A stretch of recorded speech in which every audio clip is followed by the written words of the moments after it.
how can you build anything without having eyes and ears? So you shouldn't just open your eyes and ears once a week or once a month or every 6 months. You need to look where you're going all the time. It's constant correction. And that's what the power of user centricity and research into design in an agile way. That's ultimately what we're looking at.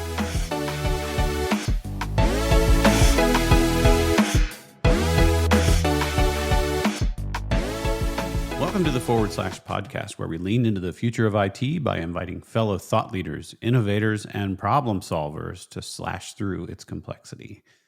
Today, we have with us all three of that in like one person, right? All three of those things in one person. Dr. Nick Fine joins us today. Nick is a digital psychologist and user experience researcher with over 15 years of hands-on experience shaping critical digital products across government, enterprise, and agency environments. Nick holds a PhD in human-computer interaction, but don't let the doctor fool you. He's the guy with his sleeves rolled up doing the work.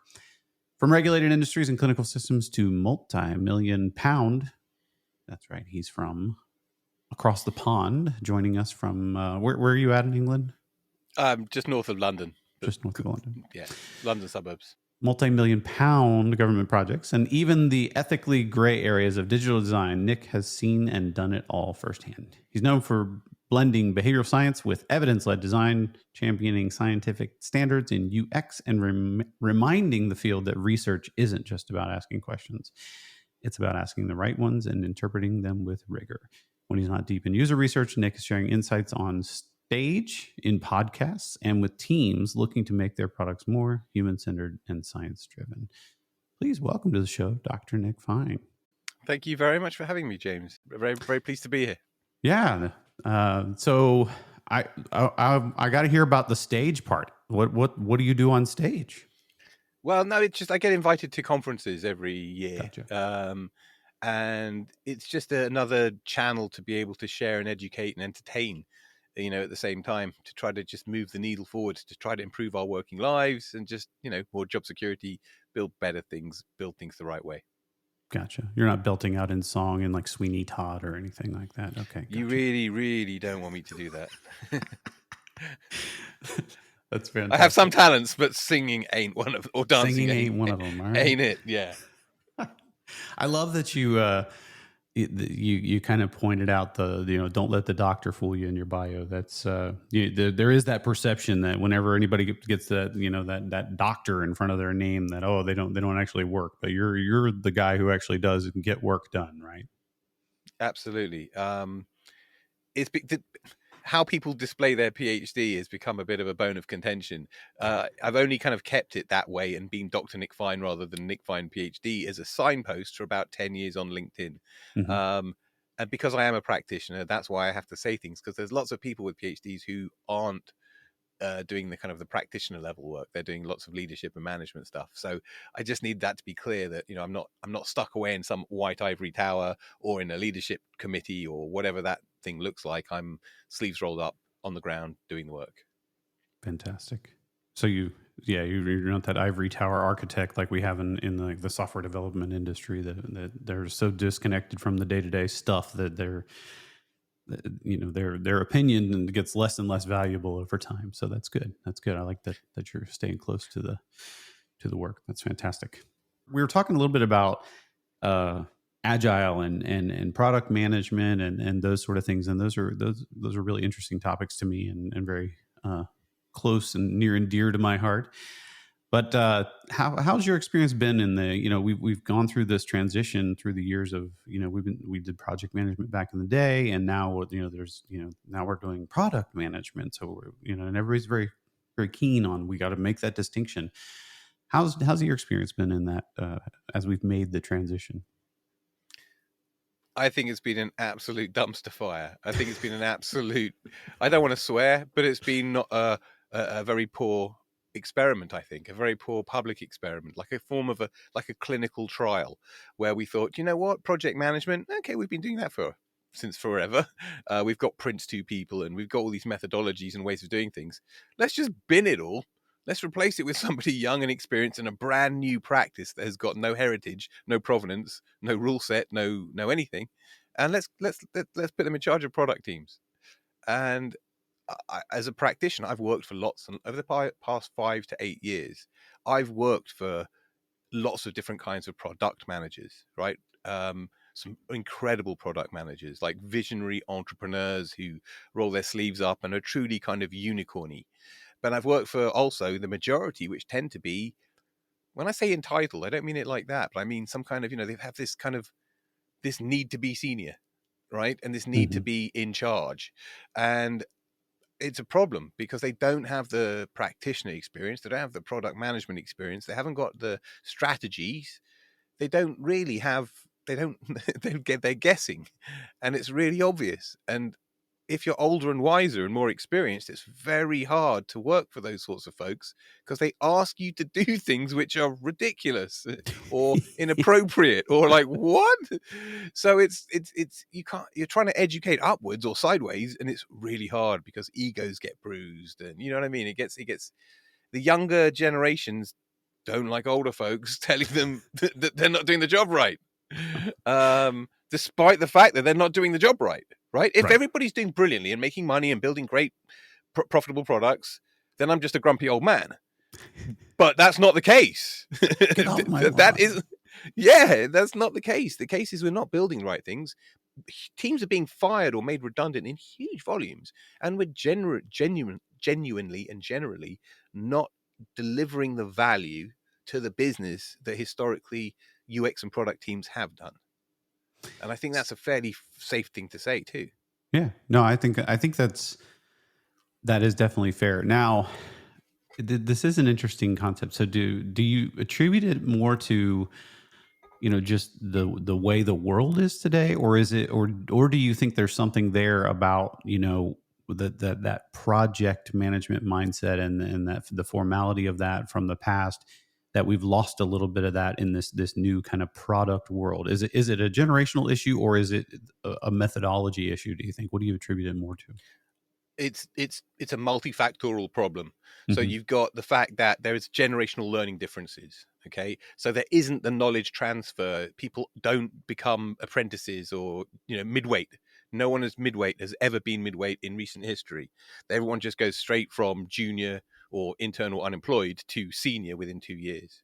So there's none of that learning and Right. passing down the principles and the strategies and the experience. So that's one.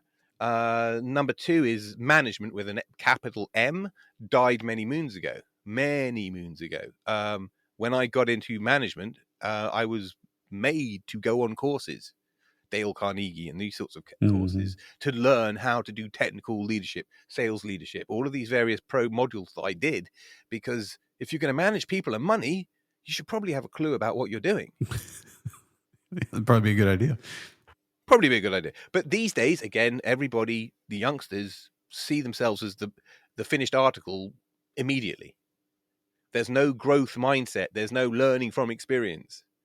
And because management died, that means all of this bad stuff that's happening is allowed to happen, Mm-hmm. right? Historically, if we started doing stupid stuff, somebody in the management hierarchy would stop it.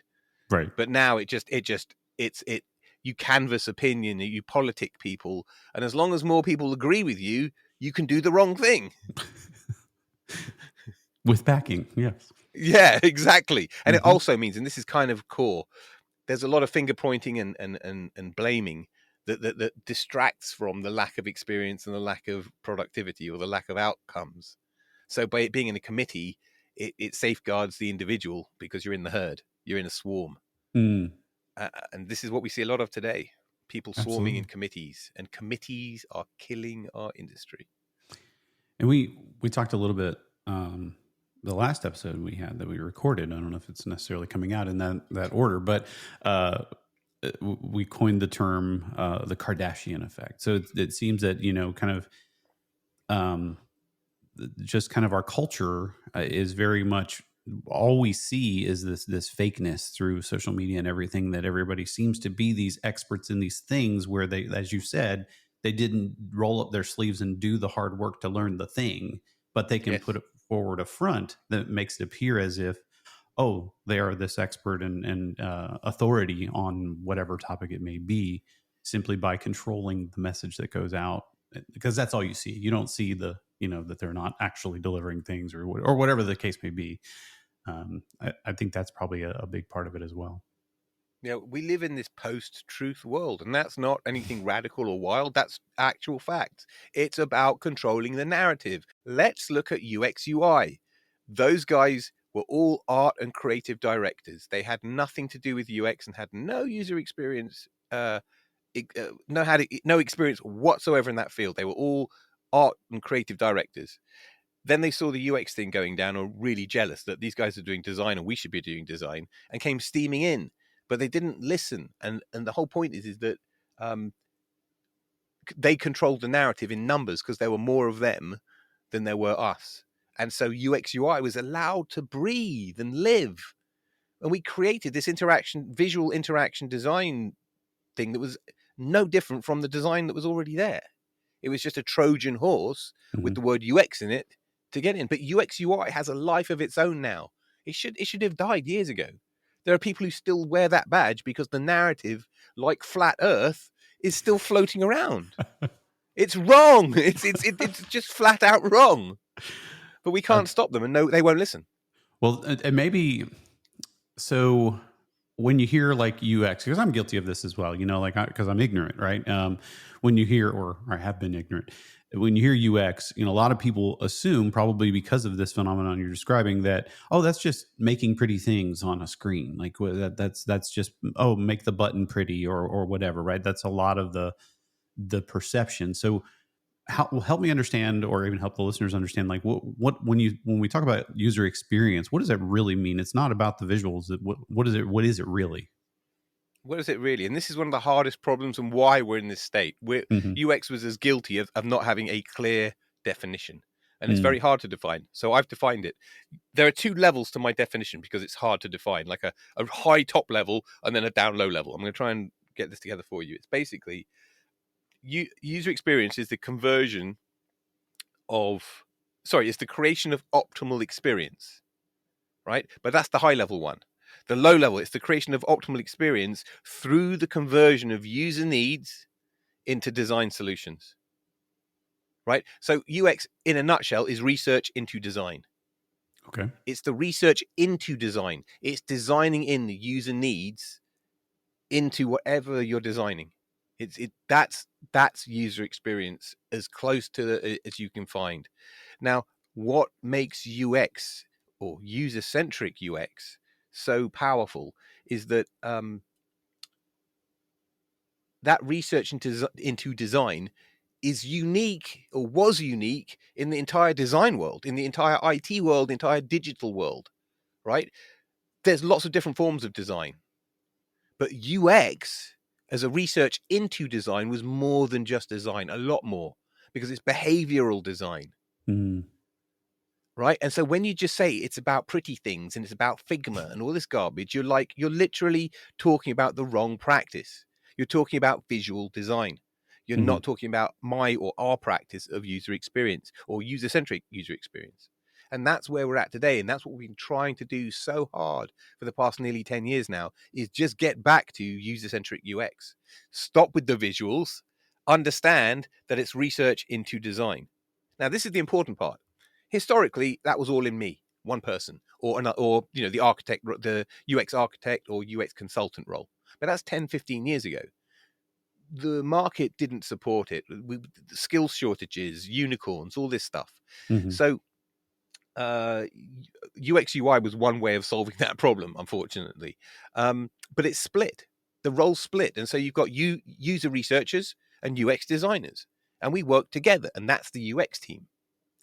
Sometimes the researcher is the product manager in a really small company, which is less than ideal, I should say, for the record.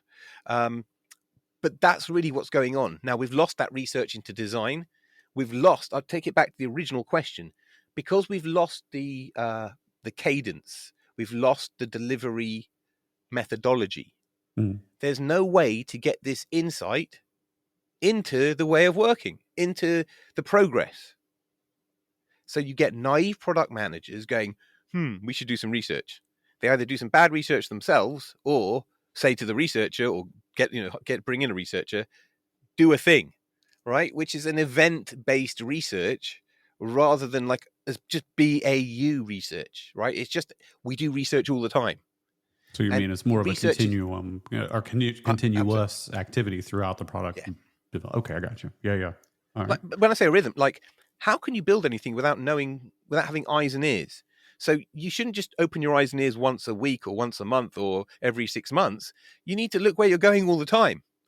It's constant correction. And that's what the power of user centricity and research into design in an agile way. That's So, ultimately what we're talking about.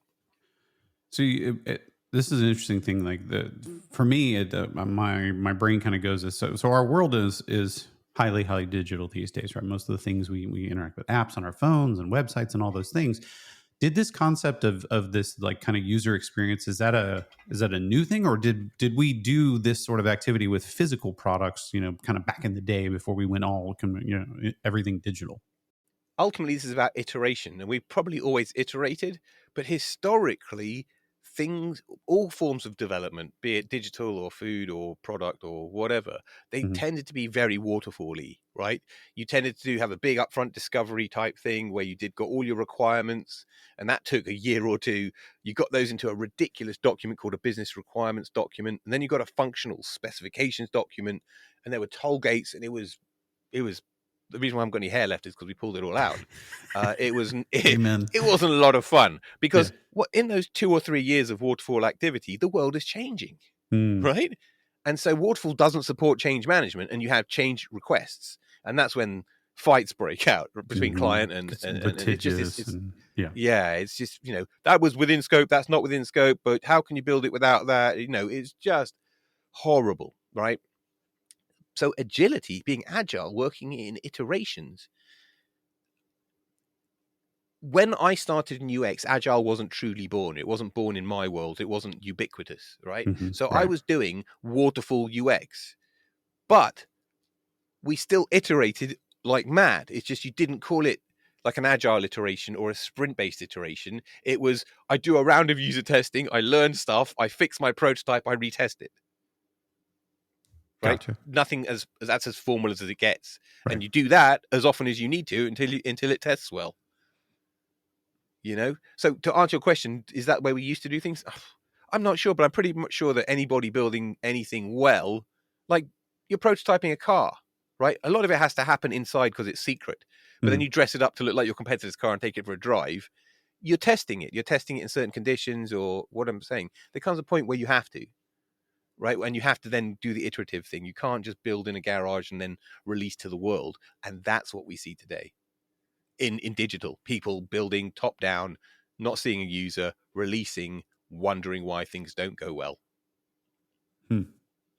Yeah, the startup world seems to kind of get this idea. It seems like, I know, like a lot of us, software engineers, we want to do everything right. You got to have 100% test coverage and all these things. We want to do everything to the nines, right?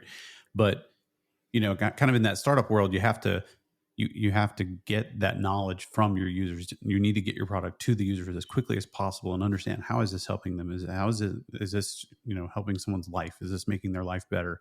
Are they going to be willing to pay for this thing, right? So kind of that startup world, I think they're a little closer to this mindset than like your big enterprise, right? Big enterprises tend to maybe go the other direction. It really does depend, and I want to agree with you wholeheartedly because that would be easy, and no one would really argue. There are some I can't tell you how many founders come to me every year saying, "Nick, help," or I've been referred to through my networks at so and so. Well, can you help this person? They've just spent £2 million, and the agency have screwed them, and you know what I mean. They've gone Mm. live, and it's all gone horribly wrong. And it's like, well, has it seen a user? No. So you literally went into your cave, you built your genius visionary idea, and guess what? It doesn't match with the real world. Well, then Mm. you shouldn't have spent £2 million. I'm sorry, that's just irresponsible. Um, Yeah. right? So, but there are people who do it really well, and there's people who do it really badly. So, yeah, the startup world. I want to say there's some great stuff going in startup world. Like really genius, next level stuff. But I'd say the majority is probably building what they think, having a nasty wake up call, raising more money, and then doing things the right way. Gotcha. Okay. So it's not a uniquely enterprise issue. It's not a uniquely startup issue. That they don't have it all figured out either. So it is a pervasive kind of issue, you would say. Yeah, man. I've been at some like supremely agile, user-centric, big enterprise brands, right? Um, and I've been at the same where it's like, being in a backwater and you're like, how can you be this size with this amount of resources and fumbling things so legendarily badly, like epic levels of bad, wastage, stupidity, double backing, repeating work that another team's doing on the other side of the building, all the usual shenanigans. So it sounds like, I mean, at first we were kind of talking about this, the project mindset versus the product mindset. It does sound like you would agree with it, that kind of the notion of agility, using it not agile as the the capital A agile, but the notion of having agility is important, especially with UX. But we figured that out, right? We've got all this stuff figured out. The agility, we got frameworks out the wazoo for agility. We know how to be agile, right? We know how to do that. We've got Fibonacci poker party thing, poker planning. We got all these things. That's all figured out. We got that all figured out. Yeah, right. So yeah, I know you're being sarcastic, and that's a good bit just for the audience listening. James is being highly sarcastic. Yes. because Fibonacci poker, and I can't tell you, there's been about 3 or 4 gigs of mine in the past 5-10 years where I'm sitting down with a delivery lead or a product manager playing Fibonacci poker, and I'm like, is a 7 bigger than a 9? And is my time estimation the whole thing was garbage. So I work with John Kern, who is one of the co-authors of the Agile Manifesto, a legend of the field. And I said to him, John, man, what's with the Fibonacci poker? Because it doesn't make any sense to me. And he said to me, Nick, that's not part of the original manifesto. That's the sort of thing that somebody else somewhere has tried to say, hey, we're making our own version of Agile. And they try to own it and to commercialize it, to sell it to their clients. And they add in all this other stuff. And it becomes a bit of a snowball. And it's collected a lot of junk over the years. And so I think there's a purer form of Agile that we can return to, a simpler form of Agile. So I'm for the moment calling Fisher-Price Agile. And the reason why I'm saying that is because the kids need the agility. They need the Agile. And therefore it needs to be Fisher-Price for them. Because I don't mean to be rude, but if you've got a different learning style, but you need to be Agile, you're not going to go through all the coaching. You're not going to go through all the mentorship that it takes to develop an agile mindset, right? Because agility is ultimately a mindset.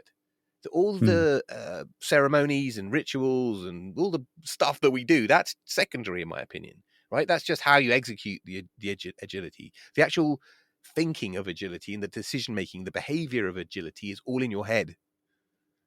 Right. And it does take a transition. It's not easy because some of it's like jumping out of an airplane and you like the first time and you're like, this feels weird, like walking out of meetings that I shouldn't be in or not doing heavy documentation.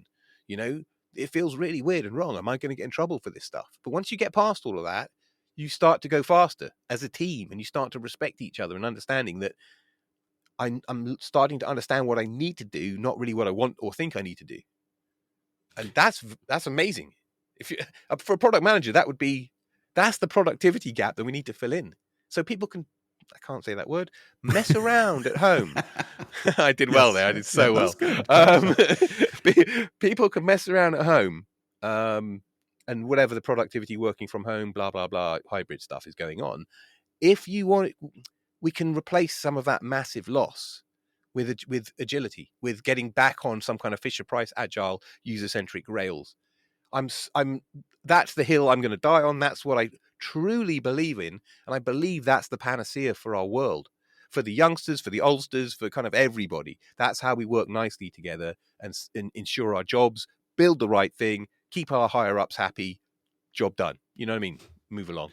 So do you think all of this kind of, I don't know, I'm probably using the wrong word here, but like regimented approach to agility, with all the cadence and the process and all of this stuff, I kind of think of it like maybe the intention was, I always use 80s references from 80s movies references. Is this like a Karate Kid thing where Mr. Miyagi's like, okay, paint the fence, right? So the outcome or the goal isn't that Daniel-san becomes like a fence painter. He's supposed to learn how to do an up block and a down block, those sort of things, right? So it's this building habit or muscles, muscle memory and habits. Was that the intent of all of this?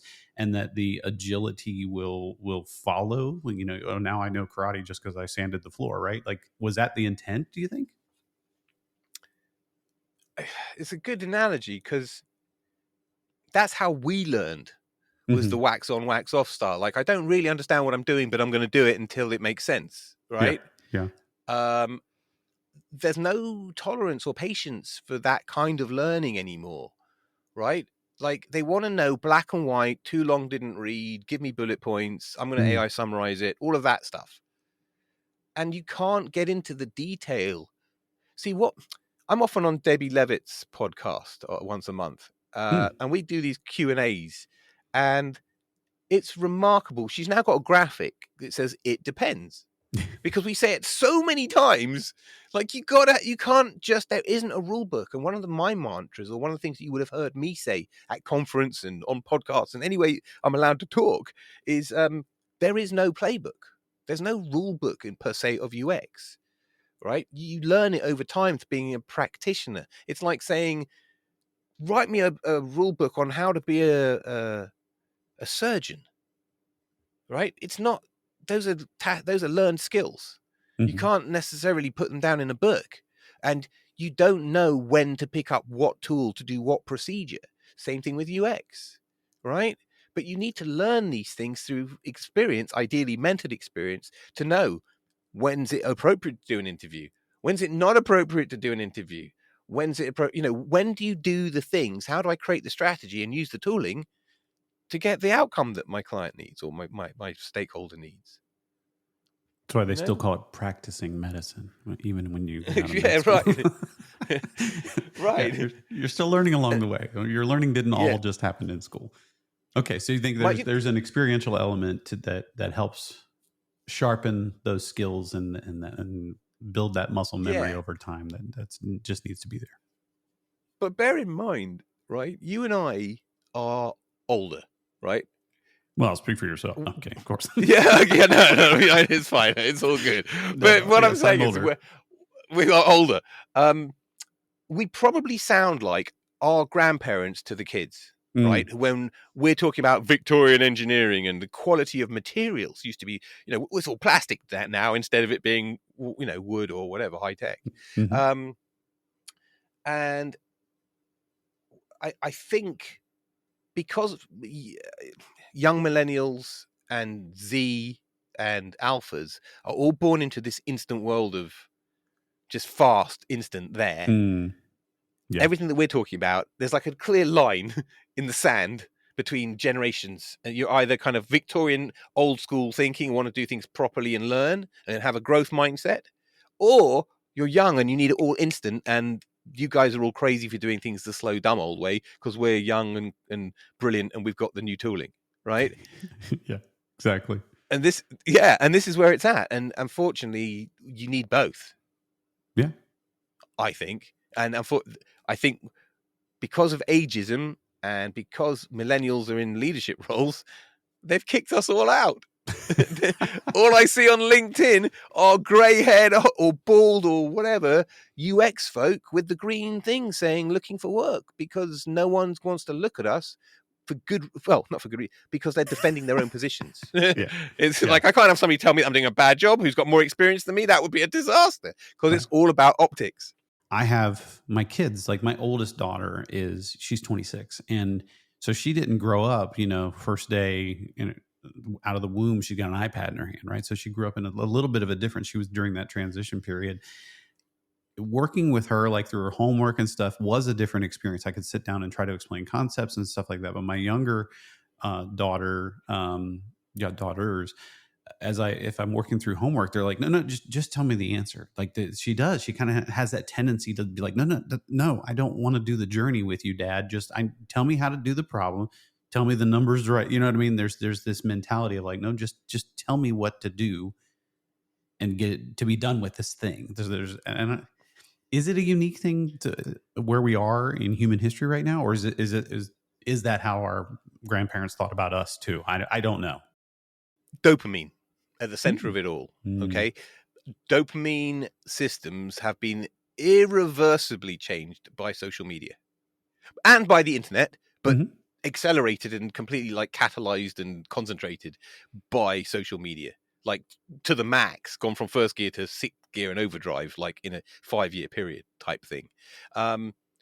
As a result of that, the younger generations, and this is all personal opinion, there's no science or evidence behind this. This is just my personal opinion based on years of observation, and dealing with a 12-year-old who is dopamine addicted, Mhm. easy dopamine addicted. What we've done is we've changed the reward systems, and you've heard this in Fortune 500. You've heard it in the media, right? And it's true. Mhm. We've changed it because people now just want easy dopamine, but that means learning, as you're seeing from people like your daughter or anybody else.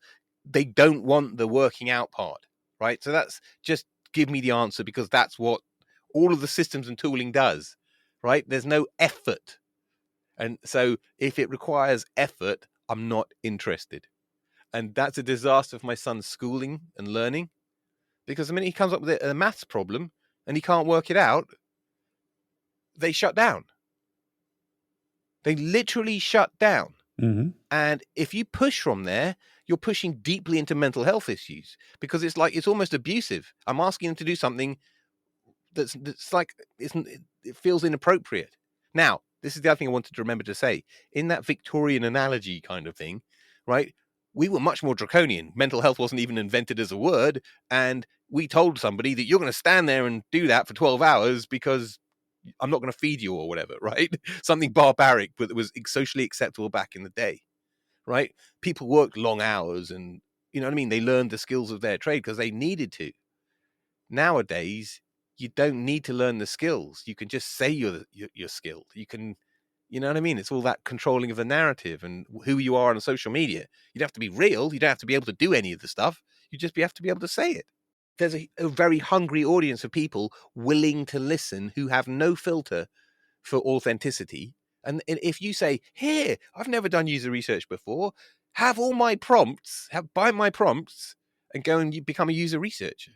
And people, great, yeah, fabulous. They don't even stop and think if there's any validity or if these things are any good. Has this guy done it before? Because it jumps the effort gap. It Mm. meets the dopamine need, you know? Yeah. It's you're bringing up like an interesting concept, and I don't remember what the book was I was reading that was talking about this, but like our neurochemistry that's built into our brains wasn't designed for the world we live in right now. It was designed for way back, millennia and millennia. Like the evolution and adaptation has not caught up to our world, and it never will. Right? We will be fishes out of water in our world forever and ever, because the world changes around us so quickly, and the evolutionary systems that are in place in our biology can never ever catch up. So we're going to be, we're always going to feel out of place in our, at least neurochemically in our world. So yeah, like that dopamine wasn't designed for what it's being used for right now. It was reinforcing different types of behaviors, and that took millennia to get there, right? We should talk about AI though, right? Because all of this stuff with regards to generational learning, dopamine stuff, AI's got a lot to say about all of this, right? Because it leans into the effort and easy dopamine and doing stuff. Do you think I AI is don't know going to how be a you big feel about thing? it. You think AI is going to catch on? Do you think it's going to be a thing? I don't know. I don't know. Like, if at the moment it's a high overhyped misinformation machine, Mm. right? That you can't really use it in anger. It's great for coding stuff, and there's some really great specialized, fine-tuned applications of it.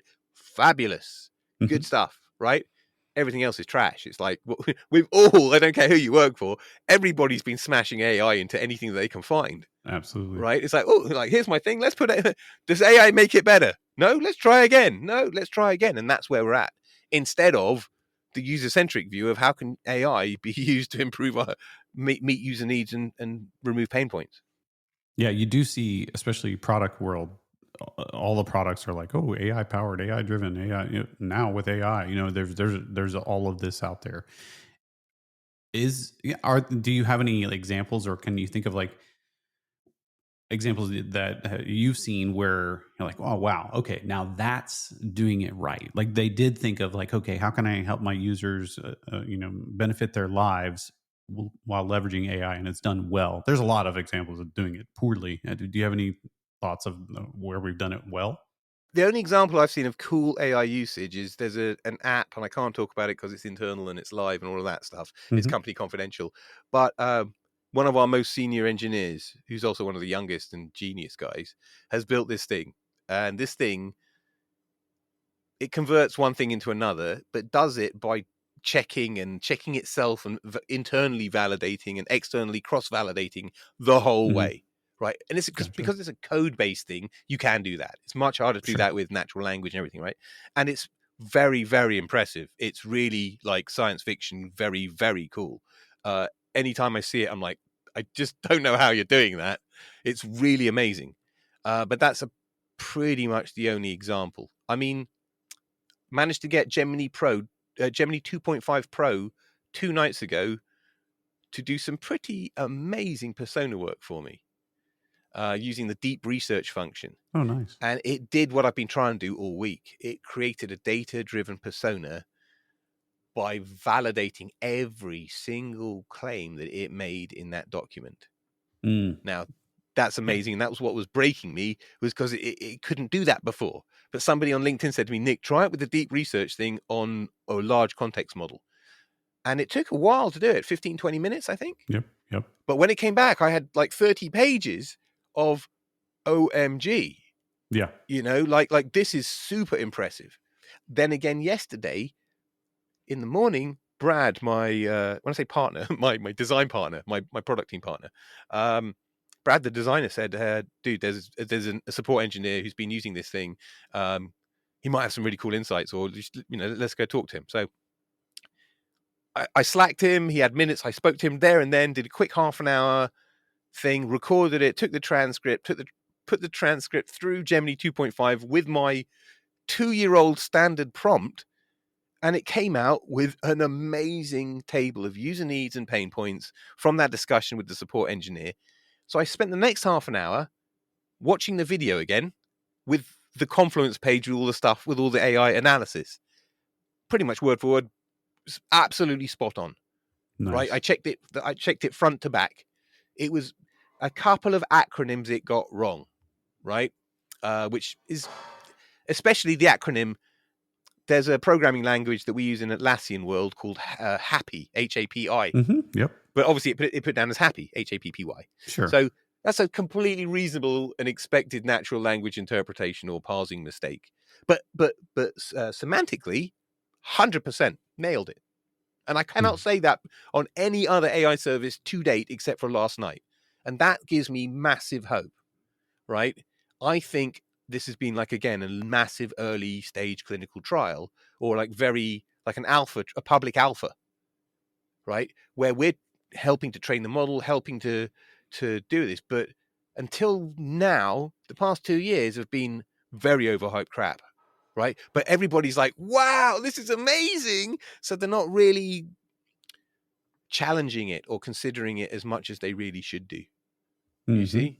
Oh yeah, yeah. So It's yeah, it's very convincingly wrong. That's the problem. yeah, It's hard to tell because it's very sure of itself when it is hallucinating, right? yeah, It's like a Dunning Kruger. You know, you know what I mean. It's like the yeah, thing has Dunning Kruger, yeah, and then it's really sure of itself when it's absolutely wrong, and it just makes things up. But it sounds very convincing, so it's hard, right? It's very difficult, and you have to like kind of check yeah, it and make sure, like, are you sure about that assertion, or where did you get that statistic? Oh, I made it up. Like it does that, and yeah, yeah, you're right to ask me about that because I completely made it up. It was a placeholder.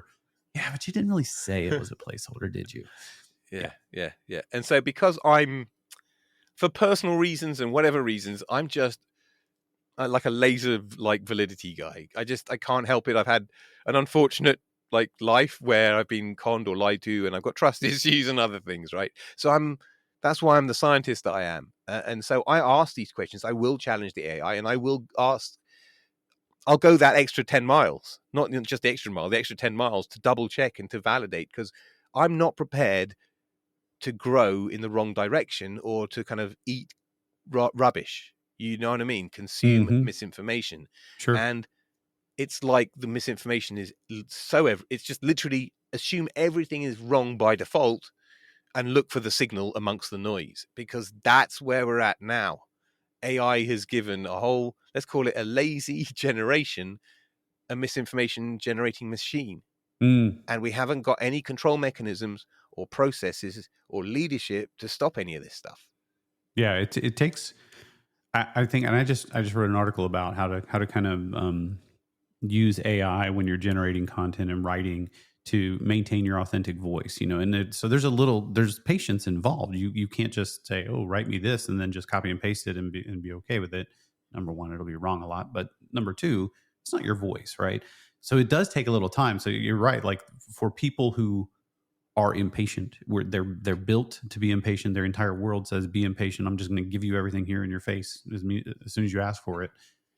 AI doing that with incorrect information is kind of a recipe for disaster. So it is. It's going to take like discipline, patience to work with AI, because you can get good information and good stuff out of AI Well, and generative AI, but it's going to take discipline. definitely. One of the things I like about GPT is the way that it has the optimal level of verbosity or brevity, right? Mm. And it's got colorful emojis and stuff to break it up. It presents visually information in a more consumable way. When you look at Claude or Grok in particular has got a line of code in it that says, make us lots of money by spending tokens by having this explosive output, right? You Yeah. ask Grok a simple question and it's like, and you're like, wait, man, I just wanted to know, like, what's this in millimeters or something, right? And I've got a 3-page essay, and it's like, really, I didn't actually need that. Now, if you're a young dopamine person, like, you ain't reading all that. And No. I'm scanning it at best, and I'm a good scanner, and I can't be bothered, right? Right. So you got to be able to consume the output. Like, if you can't be bothered to do the effort is in reading what it's put out, which I'm telling you, most people don't. They just can't be bothered, and I'm guilty of this too, Sure. right? We've broken all of our effort systems, and if mine are broken, then I fear for everybody else's. Let's just say that. Yeah, that's what I'm saying. Like it's going to take. You're going to have to be disciplined to not. And it as you're saying, it's very easy to look at it and be like, wow, that's really convincing stuff. Let me just copy and paste that into my document or whatever you're doing with the information, and just take it as is. No validity checking, no cross checking, anything like that. It's going to take discipline, patience, and fighting all of the urges that are in our world right now to really use this stuff well. Right, at least right now, for sure. Because you're right, it's Do you wrong and all that. do you think there's like a proofreader role coming up? It's like, I can't be bothered to check the AI output, so I'm going to pay somebody to do that for me. That could be. That's the thing we're going to struggle with as humanity, right? I mean, I do think it is that big. AI's impact on the world is going to be that big that we are going to be rethinking what do we value, what do we want to pay people to do anymore, like, because it's eliminating a lot of jobs that right now Yeah, people are paid to do things. So we have to think about, and this happened before with the Industrial Revolution, like we used to pay people to take a chisel in their hand and go beat on a mountain and cut a tunnel, where now we don't do it that way anymore, right? So they have to have other jobs. Well, we've been kind of like technologying our way into obsolescence as the human race, right? Like yeah, this was our last bastion, was thought work, right? And now it's like, yeah, computers do yeah, that pretty well too. Do we just all yeah. lay around and be fat, dumb, and happy and let the computers do everything? I don't know. I think that's the career. Like, if you take a really dystopian neuromancer type view of the future, rather than, neuromancer, Blade Runner, like Mm. not Star Trek, right? Like the not Star Trek version. We're all There's a character in Neuromancer called, I think it was called the Whale, and he's this guy, floating in a tank of fluid with like a respirator and other tubes coming in and out of him to take care of him, right? So you can live effectively like a fish in this tank, so you can consume uh, content all the time, right, without Mm. having to stop and do human stuff. um And that's a really extreme dystopian view of the world. But that's kind of the job for our children in the next 50 years. Because if they haven't got the skills to do stuff and the machines are doing everything for us, but yet you still need an economy and people need stuff to do during the day, Mm-hmm. well, it's the advertising model that you pay people to sit there and watch adverts and be consumers. I mean, it's really scary. The other thing is that what the young people accept as okay, it just even in UX terms, right, is outrageous. Like they've been abused so badly that they've come to accept bad UX as normal, and that's okay. And when old people like me come along and go, "That's awful," they go, "No, it's fine." And you're like, It's "Oh," fine. Yeah. and it's like it's not fine, but you've been kind of what's the word, gaslit into it almost, yeah. Yeah, I mean, So yeah, users, and it's funny how my experience has been, and I'm not a UX person, but whenever I do get the opportunity to spend time with users, you look at like how they're using the things you've built, and you're like, why are you doing that? I could put together like a multi checkbox solution here, and you could just check all those things and say complete. When they're doing like 10 minutes to go and complete things individually, something like that, and they're like, well, that's just how we do things. It's funny how they can talk themselves into things that where I would look at it, I'd be like, because I'm a lazy developer. I look at it, I'm like, I'm not doing that. I'm gonna put some multi check boxes here and solve this problem once and for all. But they're just like, nope, this is my world. This is what I do every day. And it is. You're right. It's funny what you can talk yourself into. I just came back from a place called Top Golf. You probably got it in America, Yeah, like a driving range with a game, right? Yeah. It's half term here. Took my son there. Long story short, we hadn't been there since the pandemic, so for all intents and purposes, it was my first time, Mhm. right? My 12-year-old. So I've got a 12-year-old who is completely sharp and super online and super digital, right? Between the pair of us, both ends of the experience and age spectrum, neither of us could work out how to do anything at this place. So I On the had to little go ask for screen help. thing. Yeah. Yeah, and how do you start it? How do you onboard? All of this. Had to ask the guy, and he said, "Don't worry, we have this problem with everybody." He said, "It's really easy to know once you know it, but first time is really hard." And I was like, I wanted to say, "Could you just re-record that for me so I can put this on LinkedIn?" Yeah. And Yeah. it's UX isn't just digital checkout e-commerce stuff. Right. It applies in the physical world, in footfall, in service design, customer service, all of it. It's just that the people are so used to a lack of UX or a lack of designing for me or people like me. Yeah, absolutely. That's kind of like that question earlier about like, did we do UX before with physical things? And I think you're right. I mean, there's more to experiencing products than just a digital, an Oh, LCD screen, right? yeah, totally. You know what? I've just thought of something. Before UX, okay, my first 5 to 8 years of my UX life from 2008 onwards was spent in UX labs or usability labs, right? Mm-hmm. That's before the pandemic. UX labs that's where we did the work, right? There wasn't all this discovery stuff. It didn't really exist. We didn't do all this market research rubbish. Mm-hmm. We just went into the lab with people and got them to do a thing. Now, most of these labs that we went into were also known as observation lounges or consumer studios, because Unilever had one, and some of these big Like multinational, P&G here in Cincinnati would yes, have that kind of thing. Yeah, yeah. absolutely. In fact, the P&G was one of them. I think I was in, because they became like reappropriated or became multi-use for UX folk as well as the consumer teams, right? Oh, Because that's okay. where you've got a room that looks like it's. I'm in. Let's say I'm in Glaxo. They had one at Glaxo when I was there. GlaxoSmithKline, Sure. the big pharmaceutical. They had one room that looked like an IKEA room, like somebody's front living room. Right, it wasn't a corporate cubicle-y type thing, and it looked exactly like you walked in somebody's home. And that was the consumer lab where people would come in and open the toothpaste or whatever. You know what I mean? Yep. And Yep. this stuff is really, really important, especially when you're doing Absolutely. clinical or medical stuff. Right? I need to know that a kid can't open it. I need to know that an old person with arthritis can open their meds. I Mm-hmm. need to know this stuff, and I need to watch it, and I need to see it firsthand in numbers so that I can iterate and design it so that it does work.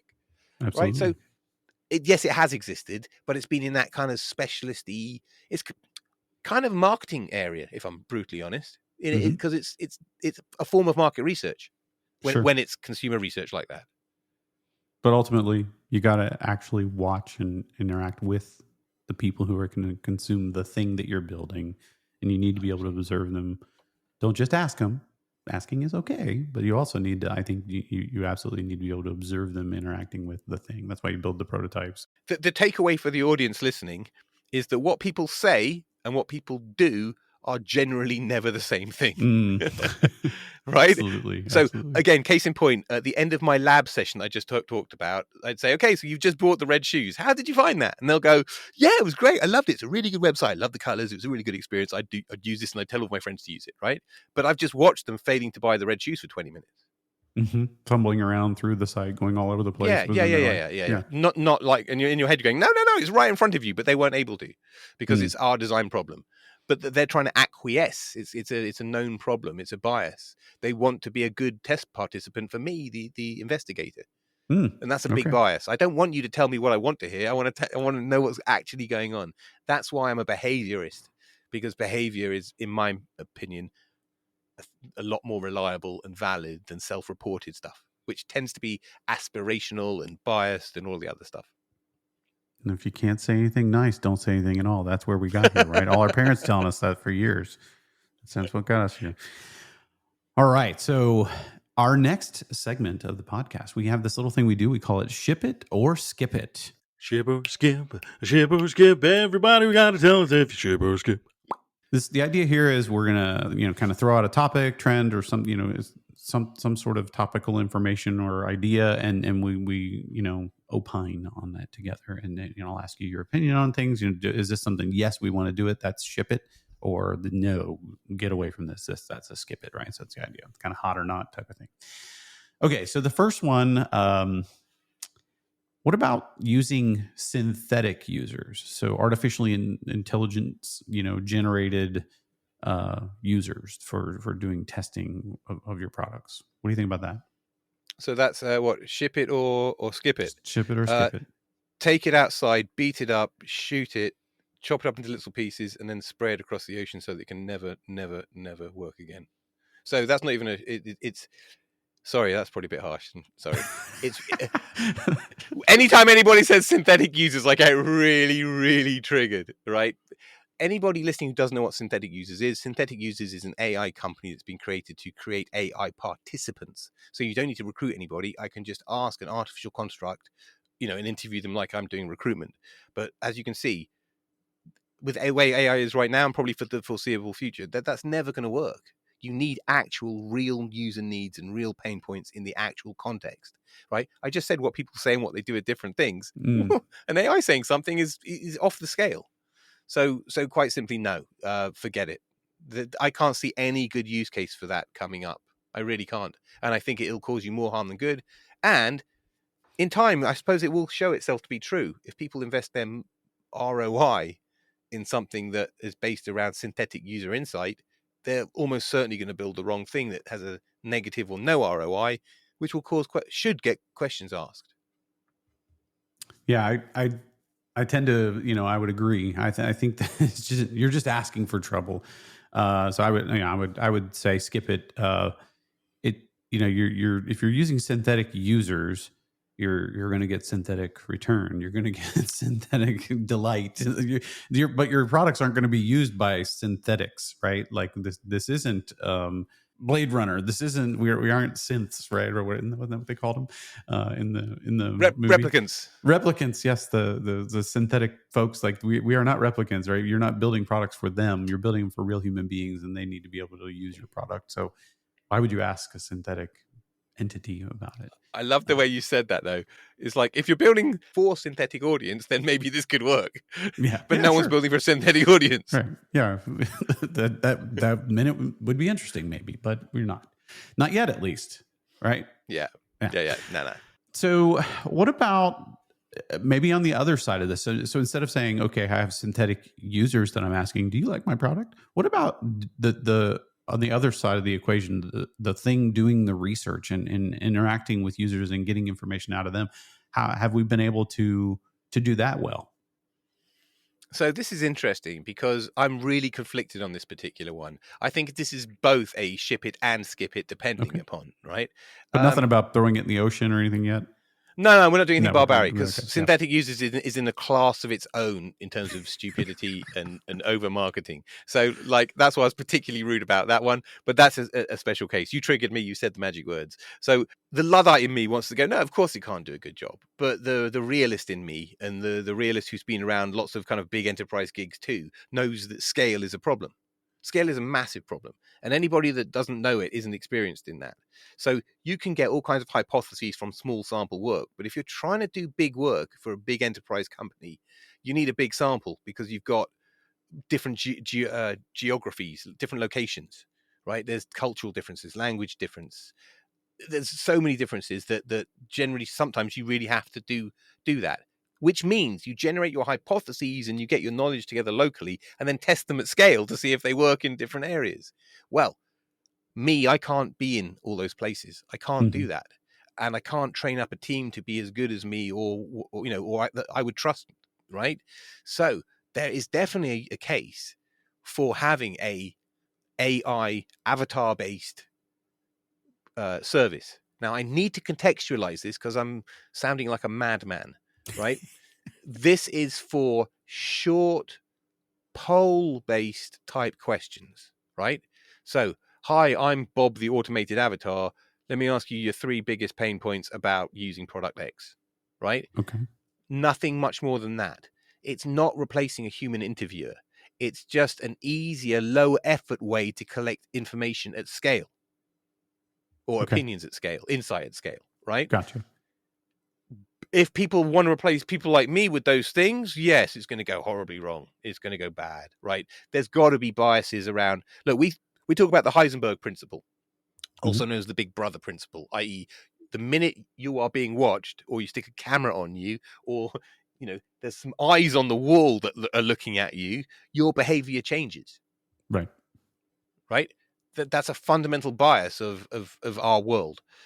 To qualify what you're saying as ship it or skip it, the ship it would be I just need to get like kind of answers to these questions, and then it's a script. Yes. It's a so you could have the Max Headroom sit there and ask somebody the question, so it maybe looks like a human being, but glitches out every now and then. But like the other style of like where you're observing users and watching them interact with your product or your prototypes, that no. I gotcha. That I can't see that behavioral kind of research or analysis happening in our lifetimes. Now, I could be really wrong, and it might take 10, 15 years, right? That's very unlikely. I mean, look at what we've got right now, right? It's not getting better at speed. I think we've got some fundamental problems with it. So moving forwards, I can't see how it's going to interpret or parse or understand behavior. It's so nuanced, it's so subtle. I really can't see it happening ever, but I could be wrong on that. I really could be wrong. I mean, technology does amazing things, but not in any kind of reasonable service lifetime.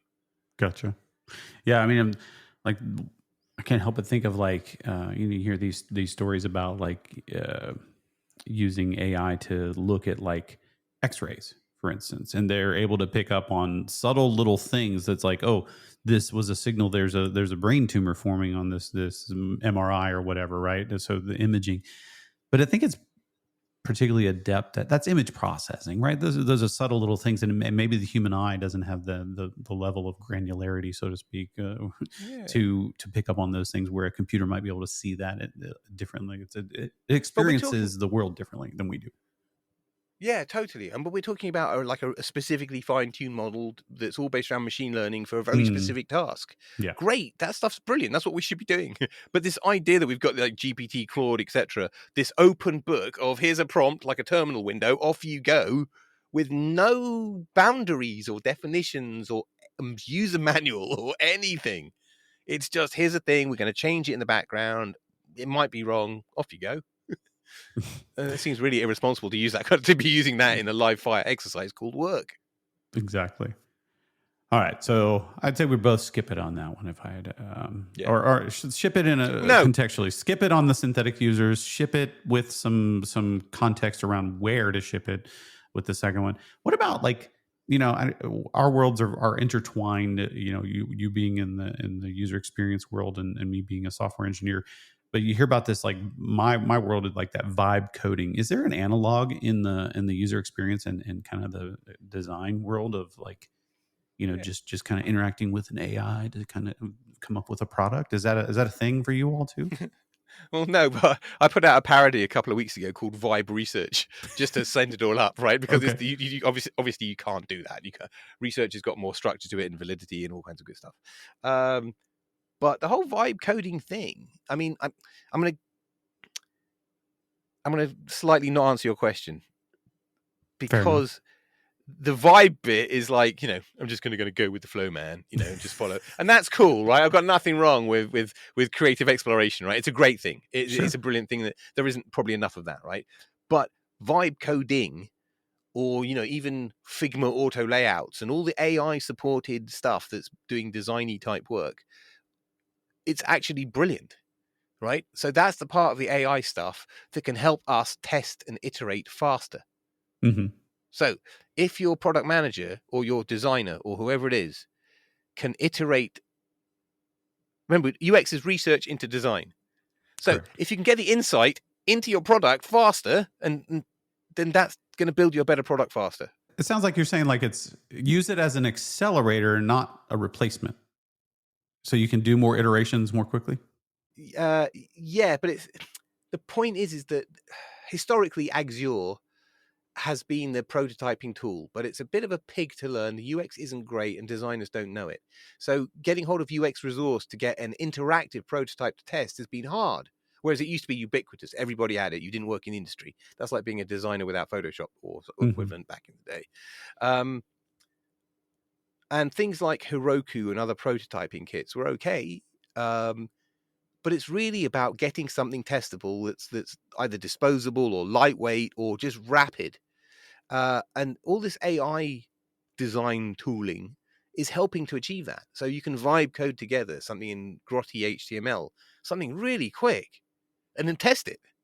That's fabulous, right? The reason why we started off with Balsamic and we did stuff in Agile is because it's low fidelity. There's no typography, there's no textures, there's no palette, right? It's just interaction design on a pure level. And if you can get to that really fast, or even doing hi-fi, I'm not really that bothered really. But if you give me something to test that's truly interactive, that represents the real thing, so I can see actual behavior, superb. Should be more agnostic about what you give me. All I care about is that I can see behavior with it.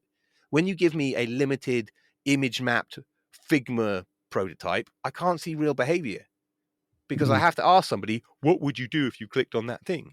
And that's self-reported. That's not observed. Right. So what they would do is not what they will do. Definitely. So I guess, so with it being an accelerator, I know one of my coworkers, producer Ryan,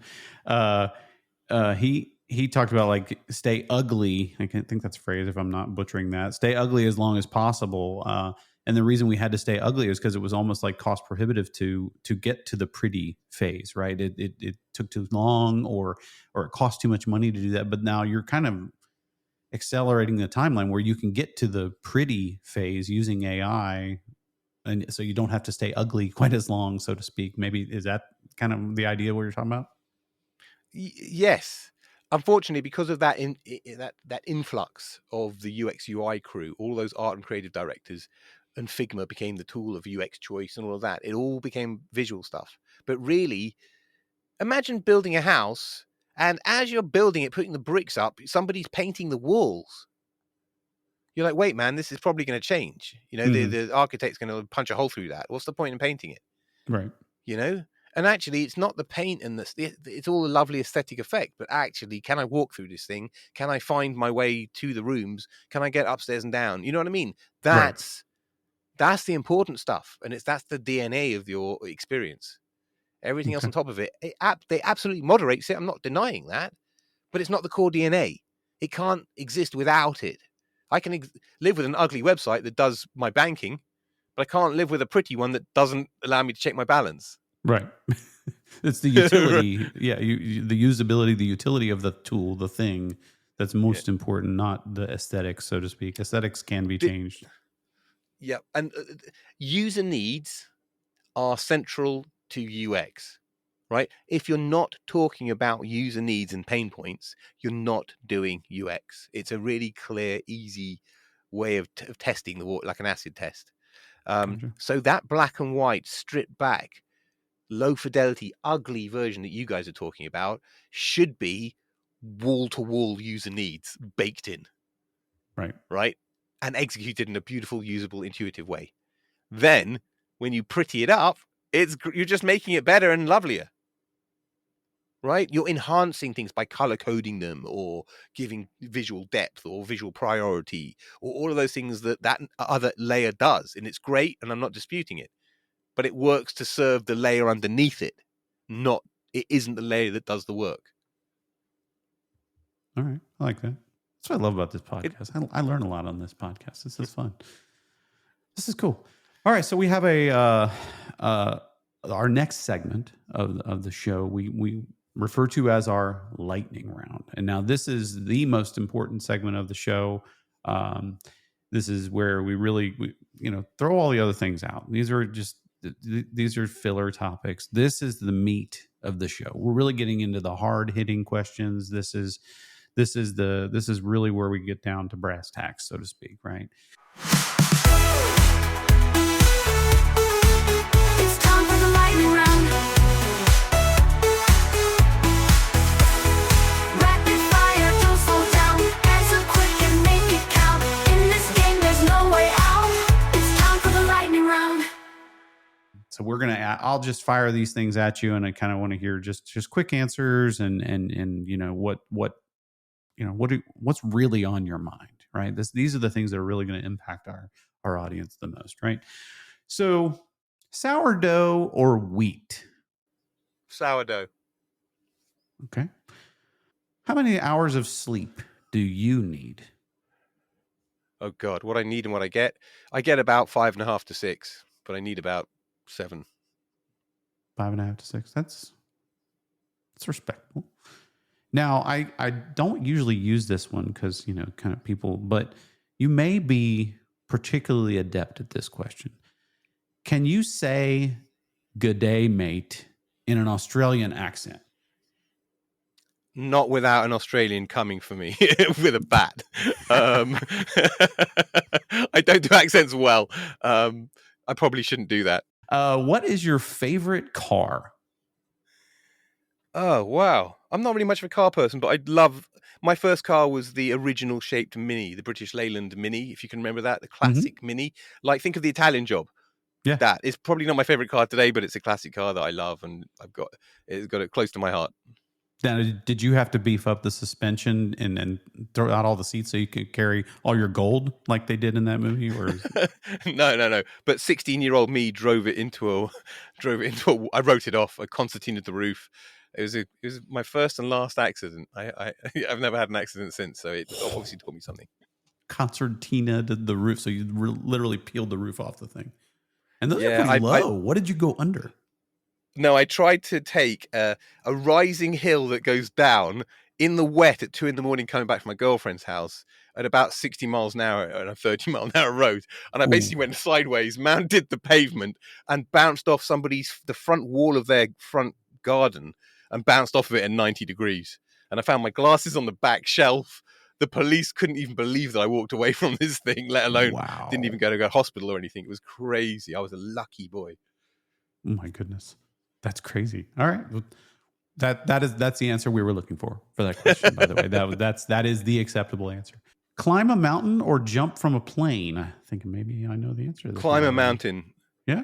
Climb a mountain, because nothing fills me with more fear than jumping out of a plane. I'm not big on that stuff. Yeah. Have you ever done it? No, I'm a retired scuba diver, so I've got about 160 odd log dives with a maximum working depth at about 60 odd meters, which is deep. So I'm more of a go deep kind of guy rather than go high kind of guy. One of our canned questions, and this will be a gimme for you then, is what does the acronym SCUBA stand for? Oh, self-contained underwater breathing apparatus. Yes. Polka dots or stripes? Can't really give you they both have their benefits. I was going to say polka dots just for now, but stripes are cool too. So, yeah, can't really answer that one. Sorry. It's tough to have a real Ambivalent. hard opinion about that one. I mean, you've got to Yeah. be really convicted if there is one. You're gonna have a strong opinion if there is an opinion to be had. Let's just say it depends on the application. If it's a shirt that I'm wearing, it's stripes. I'm not wearing polka dots, right? Mm-hmm. If it's Fair. wallpaper, it's probably polka dots, not stripes. I know, not actually. No, I'm talking garbage. I don't know. All right, what size bed do you prefer? Oh God, the biggest one possible. Also, because my wife is like a radiator in this. So if I can't get far enough away from her, I melt. Yeah, big. But we've got like a queen size at home. But yeah, like if I could have a California king at home, I would. What's your favorite martial art? That's a really good question. I should say MMA because I'm a long-term UFC guy, but actually, personally, Tai Chi.